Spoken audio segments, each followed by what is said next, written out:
Hello, I'm Michelle Clary. Welcome to EDL's 851 Module 1, Building Professional Capacity Through Personal Introductions. A little bit about me. I've taught high school special education for 12 years. 6 years at Valley Center High School, 6 years at Paola High School. We moved a little bit farther north up to the Wyandotte County Special Education Cooperative, which consists of 3 school districts: Kansas City, Kansas Public Schools, Bonner Springs, Edwardsville, and Piper School District. I am the Special Education Coordinator for Bonner Springs, Edwardsville, and Piper Schools for early childhood through the age of 21. I'm married to my best friend Greg a long time ago, and my other best friend is my son Maddox, and he's in 8th grade. One thing that I do is I keep my decisions, I always try to keep the kids first, which leads to my passions. Unified Sports for Special Olympics. This is a photo of my middle school basketball team last year when we were able to play basketball before COVID. Another thing I am passionate about is inclusion, making sure all students have educational and career opportunities. And then things that I like to do when I'm not at school is to watch sports. The Royals, the Chiefs, some NHL hockey, and KU basketball. And even KU football sometimes too. The core of the resources for Module 1 was to develop and engaging a professional culture, a collaborative professional culture. And how are we going to attain that? We're going to attain that by improvement in student learning, improvement in teacher evaluation and support system. We need to retain teachers.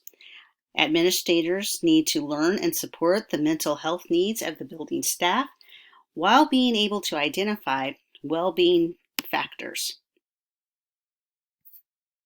Improving school culture.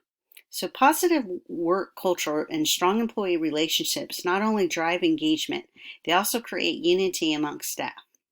Transparency across departments and levels shows honesty and openness, in which in turn builds trust, which needs to be at the core of any school in order for teachers to feel happy. Some things I've seen in my own schools is that teachers follow the same process and procedures when making decisions and making sure that every party is heard before implementing strategies or even an IEP. Improvement in teacher supervision and evaluations. Effective leaderships develop professional capacity and practice of school personnel to promote each student's academic success and well-being. Effective teacher performance appraisal system are a core element in effort to improve student learning. And school administrators are the instructional leaders of the school, as such experts of instruction and in assessing and enhancing instructional performance of their staff as evidenced by student performance. So the purpose of teacher evaluation shouldn't be an I gotcha situation. It should be honing in on the teacher's craft and developing them into coaching them into getting results, student achievement results, and monitoring them and giving feedback to students and to parents and making sure that each child is progressing through the curriculum. Retention of staff. Schools need to invest. That either means allocate funds to hire full-time mentor teachers or have them be a part of certain groups. Professional development. The training for new teachers needs to be early, engaging, regularly repeated, and monitored for implementation. Money.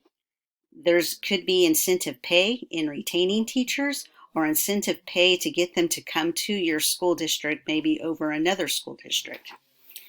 Insist involvement. Once you get the teachers there, teachers must sponsor or co-sponsor at least one student-centered activity or participate in at least one campus-based committee their first year. You need to provide opportunities for growth. Principals should engage teachers to gain additional endorsements to increase their certification and, when possible, to pay for teachers to take classes needed to attain additional license. Currently, In one of my school districts I am assigned to, early childhood unified endorsement has been a hard position for us to fill, and the school district has made an opportunity to offer tuition payment for classes if they're hired on a special education waiver. They've paid the universities directly when teachers have enrolled in courses their first year. So some of the teachers who played their cards right got most of their courses paid for while earning that endorsement. Learning. In recognition of the important roles managers, administrators play in the well-being of staff they supervise, many workplaces are implementing specialized trainings for leaders to help them better understand and support the mental health needs of their staff. Managers' confidence improved from baseline when both methods of training were used. That was in person or online. Sound familiar? Awareness in general is important in securing your staff's well-being and aware of the signs of teacher burnout and practices that serve against this. So as building administrators, we need to be able to recognize these signs and to put strategies in place of what our next steps will be if we do see these signs, or developing certain groups such as maybe a social committee or a wellness committee that may help avoid teachers getting to that place where they're needing support. Identifying the diverse approaches of supporting the health and well-being staff. So what are we looking at? We're looking at culture and values. We need to be able to access the support. We need to have teachers working with pupils who are experiencing difficulties, time, and resources to help balance out what's taking place within the classroom so it doesn't carry over outside of the classroom. We need to be able to recognize and help people balance their workload and their work-life balance. We also need to be able to recognize embedding staff well-being opportunities, such as maybe having a yoga class on Wednesdays, or maybe having Pilates or a walking club. Those are some examples of having things embedded for staff to take place of. And then we need to be able to monitor staff well-being. Currently this year, both of my districts I'm assigned to has really monitored and made opportunities available to staff in their own that are directed towards their own mental health, and things that they can do to help reduce stress have been implemented on the professional development days to show support throughout, because of this stressful school year we've had with the extra layer of all of the COVID and the health guidelines and restrictions. My introduction video for Module 1 correlated with the standard by giving each student the opportunity to engage with their classmates while offering the importance of how to improve upon teacher retention, administrators' learning awareness, and the mental health factors of students and staff. This assignment was relevant to my learning because it demonstrated the purpose behind why my district has a wellness committee or a social committee or mentors available to staff and students in hopes of retaining staff and creating a positive culture and community. In the buildings I work in, it's visible that there are groups of teachers who are friends and families with each other that have a great time teaching, and it's a comfortable place to learn and teach in. The factors of embedding well-being creates a happy place for the students and staff. The students' academic achievement and behavioral regulation will develop at a faster rate when the teachers and administrators are demonstrating and creating a healthy environment to learn in. Reflection.